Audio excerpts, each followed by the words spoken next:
Next question. What is your advice on in the work versus on the work ratio?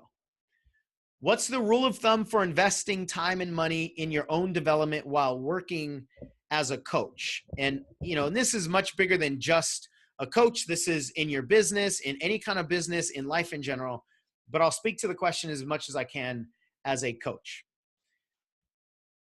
I don't know. I know people hate these two words, but it depends. It depends. There was a time early in my business where I was working on the business 100% of the time for like 8 months. I was going to seminars. I was working on my skill set. I wasn't trying to get customers. I wasn't trying to build my business. I wasn't trying to make money. And then at a certain point, I realized I've got so much inside of me in terms of training and skill set. I need to actually go do some stuff. I need to implement some stuff.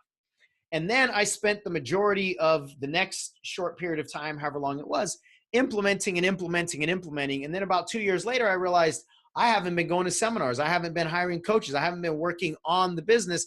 And so then I got back into that.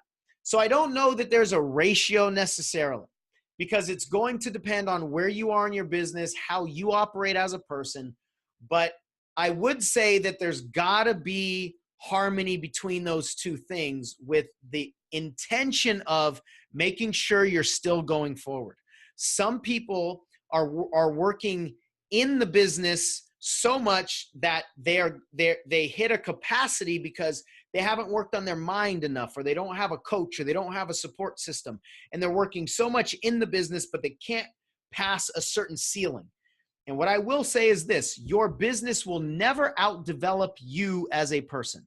You as a person are what determines the capacity of your business development. And what most people are trying to do is develop their business well beyond their personal capacity to hold the development of that business.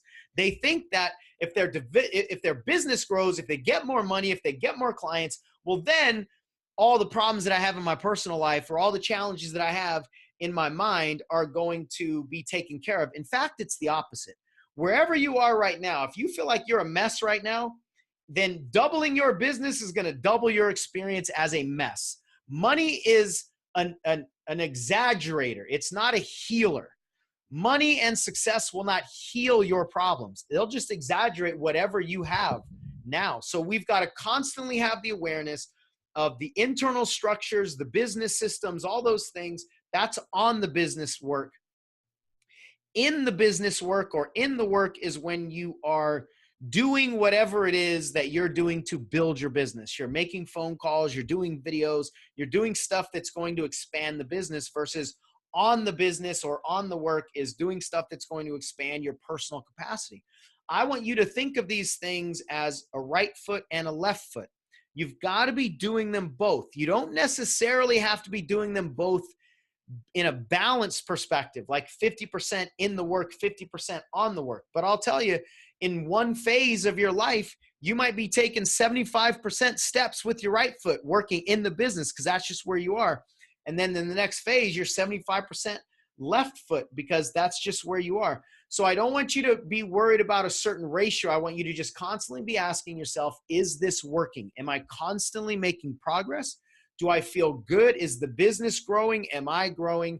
And too much of either way is not going to be good. So that's the law, not rule perspective. The law is you got to be doing what you need to be doing in the season that you're in to constantly be moving forward, both personally and in your business, and then have the flexibility and awareness to know when that has to shift. So it's basically the same I was saying with goal setting. Is it working? Is it working? And I believe that if you check in with yourself, you'll always be able to know if what you're doing is coming from a place of fear because you're afraid to reach out, or if it's coming from a place of intention or love because you've got to spend time on yourself right now, or you've got to spend time on your family right now. If you check in with yourself, it'll be much easier as you practice to be able to tell why you're doing certain things. And we never want to be acting out of fear. We don't want to not do a video because we're afraid of people's judgment. But sometimes we want to not do a video because we've been neglecting our family. And now's the time to go home early and be with the family. But some people will go, well, I want to be with my family, so I need to go home early and be with my family. And that's just justified BS because you're afraid to do the video. So the act itself doesn't even necessarily tell us whether it's right or not, or where it's coming from. You've got to check in with yourself and see if your activities are coming from a place of love or coming from a place of fear. And you know the answer. You will know the answer.